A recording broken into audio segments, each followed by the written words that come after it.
Rajinikanth movie Robo sequel 2.0 first look ఈ నెల 20న వచ్చేస్తుందన్న విషయం తెలుసు. దీనికి ముందే టైటిల్ లోగోను లాంచ్ చేసి దర్శకుడు శంకర్ మరింత ఆసక్తి పెంచేశాడు. 2.0 అనే టైటిల్ ని కూడా రోబో మూవీలో చూపించినట్లుగా రోబోల ఫార్మేషన్ తోనే డిజైన్ చేయడం ఆకట్టుకుంటుంది. ఎప్పుడెప్పుడు ఈ సినిమాని చూద్దామా అని క్యూరియాసిటీ కలిగించేట్టుంది. అయితే ఈ సినిమా రోబోకి సీక్వెల్ అనే విషయం అందరికీ తెలుసు.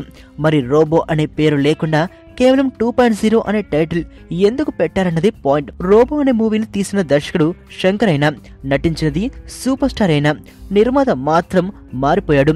అప్పుడు కళానిధి మారన్ నిర్మాణంలో తెరకెక్కితే ఇప్పుడు లైకా ప్రొడక్షన్ 2.0 నిర్మిస్తుంది.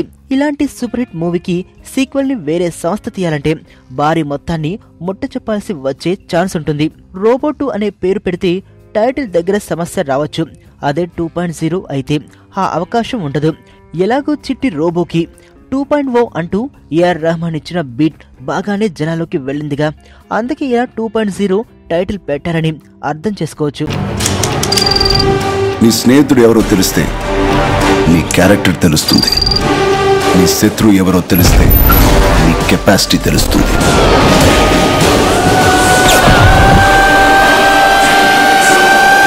నా శత్రువుని సెలెక్ట్ చేసుకున్నాను.